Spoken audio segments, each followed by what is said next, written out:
Hey, honey, why were you home so late? Okay, so there's something called a chronic repeat, and it's called that because there's been more than usually like it's around 3 technicians or residential technicians have been there before me, and something keeps going wrong or something like that. It's case by case. It's never the same thing, and I'm not saying I'm better than any tech or anything like that, but I get sent on a lot of these and. I don't really know why, but I think I got kind of a reason tonight though, because a supervisor that I rarely get to see, I forgot his name. He's a pretty cool guy. Um, how Comcast has their days, it's like Sunday through Wednesday and Wednesday through Saturday, and he's on the Wednesday through Saturday. So I pull up and it's the last job, and I usually get off at 6:30. Well, we had so many jobs that I got there at 6:30 almost.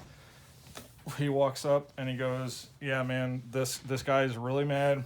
We're like the 8th or 7th techs out here, and I let him talk and he's still upset. And I'm like, well, what I usually do is I let people tucker themselves out, wear themselves out with yelling at me, and then I let them get all out and I respond. And he goes, "Yeah, I did that." And it's like it made him stronger.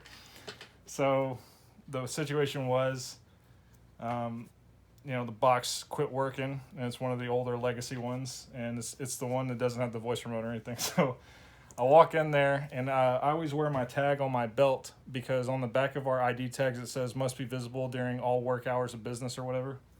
And usually when you show someone your ID tag, no matter if they see your van or not, it sort of disarms them and shows you that you're officially there on business. This is like important to you, That's how I view it. So I try to show the guy my ID tag as soon as I walk in there, as I'm greeting him, like, afternoon, sir. I'm sorry this is happening so late, and I want you to know that we're gonna fix it. And he interrupts me and goes, "I don't want to know your name." So I was like, "That's too bad, sir, because I thought I had a pretty cool name, and I was wanting to share it with you. That was my whole reason for trying to show you my ID tag." And then I just stood there for a second, and like we have masks on, so you can't see me smiling or nothing. And he goes, "What is it?" And I go, "It's a," I tell him my name, and he's like, "That's not a cool name at all." And I was like, "Well, I mean, no one really gives me feedback, and this is the first time, so I'm taking that in stride, sir. There is room to improve. I will tell you that. I do have a middle name." Because I don't want to know that either, and you aren't going to trick me. I was like, "Oh, okay." So, so later on, while we're trying to do this, how it's set up is there's a checklist that you have to go by. And since the supervisor was there, I'm even going to step it up a game and do everything exactly, even though he didn't ask me to, but I'm really going to put my effort into it, So while I'm doing this and I'm telling him, these are the signals I'm getting, this is how to log on to my meter. And he's being he's setting how to be professional. This guy is great. Okay. And out of nowhere, the customer is holding his phone and looking at us. And, we're not talking in a way where he can't hear what we're saying or anything, but out of nowhere, he says, "Man," he leans into me from me to you, and he starts saying, are you stupid? Did you go to school? Did you read? Do you know how to read?" And he kept pointing at his head, just saying really mean things like that. So I said, "Sir, I don't know if you know this or not, but I take what customers say to me very seriously, and this is important feedback, and I want you to feel like you're valued, that you have a voice. I want to take this in stride. It's going to make me stronger. In fact, imagine a runtime I used to have. It's going to be cut in half because those are good points. Who doesn't need to do that? I'm a father of 3. This is going to be passed down when I get home, Just making it important, make them." And the guy just looked at me and he's like he it was a weird neutral face that he was forcing himself to be angry, I feel like he wanted to laugh, and I didn't look at him or anything, I just kept doing my thing. My supervisors was just like, "What the heck was that?" He didn't say it, but he just looked at me. And it turned out that the box was bad and it shorted out from the storm and some other stuff, in my opinion. And I mean, we don't know exactly what, but the box was bad, so I had to drive 8 minutes to go there and 8 minutes to come back. And whenever I come back, he starts saying some other stuff about you guys aren't going to fix it. This is going to break again. You just don't know what you're doing. You get paid more because you're white and stuff like that. And the guy who was with me was Hispanic, and I'm part Middle Eastern. Just basically, if you look at the road of all these terrible things that have happened from England to Middle Eastern, I'm part of all those cultures that were defeated and, whatever. So I'm like, it's not important I mention that, but I'm like, man, this guy is really mad, So, and he kept mentioning this other person he knew that was a technician for Comcast, and he's like, man, I wish I would have called him instead of, like, getting you idiots here and all this other stuff. And I was like, well, sir, I feel like you have a lot to share, and I'm glad you trust me this much to tell me these things, because having friends like you just talked about on Comcast, and I know who you're talking about, I'm not going to say his name, but the guy is a phenomenal tech. He had a point, and he did train me for a little bit.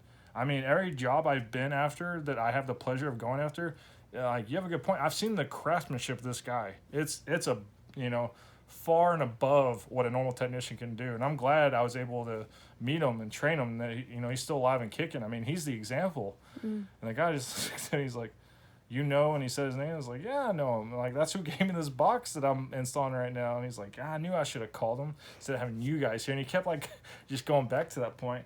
And I was like, well, I mean, I'm sorry to interrupt it. Like, I feel like, you were expecting a family time or something, like, and in a respectful way, I brought up, like, I'm sorry I'm interrupting your family time. And he's like, my family's dead. And I felt so bad for him. Like, not only has he had 8 technicians here and his family's dead, but, he has, like, some sort of anger that he wants to express. And who does he talk to? So I used that. I was like, you know what, sir? I'm glad you trust me enough to share with me. Because if you don't have someone to talk to like this, and you have a friend that works so hard and all the time, I mean, I know this guy. He works on days, on holidays, and all kinds of stuff just to, provide for whoever. And he goes, I don't trust you at all. And I was like, well, I mean, how can you prove that? You just shared important information with me about your life. I know that your family's dead. You have a great friend, and you have a good choice in friends. The guy's moral fibers out of here, And he's like,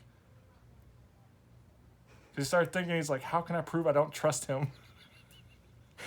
So it kept going at that rate, and the supervisor the whole time was like, he's just trying to pretend like he was doing something every now and then, because, like, he was just making sure nothing escalated, and I didn't think anything was going to escalate, he's just being a good presence, So I told the guy, and I was like, well, sir, just as we're leaving, as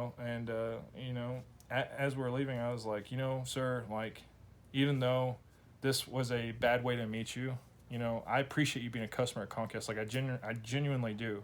And he's like, well, these problems are going to consist. And he started, like, really getting upset. And I was like, well, sir, I want to let you know how important it is to me that you're sharing this with me. Not only will I never forget this moment, but in 30 years, when I'm in the CEO position of Comcast, this will never be an issue again, ever. And I want you to know you're going to be a part of that. Because I don't forget feedback like this. You know how rare it is someone's dishonest with me? Usually people just try to fluff the problem. No, not you, sir. You're bold enough to be straightforward with me, and I respect that. And I genuinely have nothing but gratitude towards you. You have a pleasant day, sir. And he just looked at me, he's like... And as we're leaving, the supervisor comes up to me, he's like, there's... like, those are things that you say, and I have such a monotone, and when you don't know me, because I don't really have an inflection in my voice, I use my face and hands... And since the mask covers up a lot of my face, they're like, is this guy delusional or is this? And the guy goes, stuff like, how can you respond to that? And I'm like, that's the point. you slow them down a little bit. And once they realize, like, wait a minute, because it kind of makes sense, but that's at the same time. Yeah. Well, that's why I was late, because I had to really play the full house. You know what I mean? Yeah. That's Wow.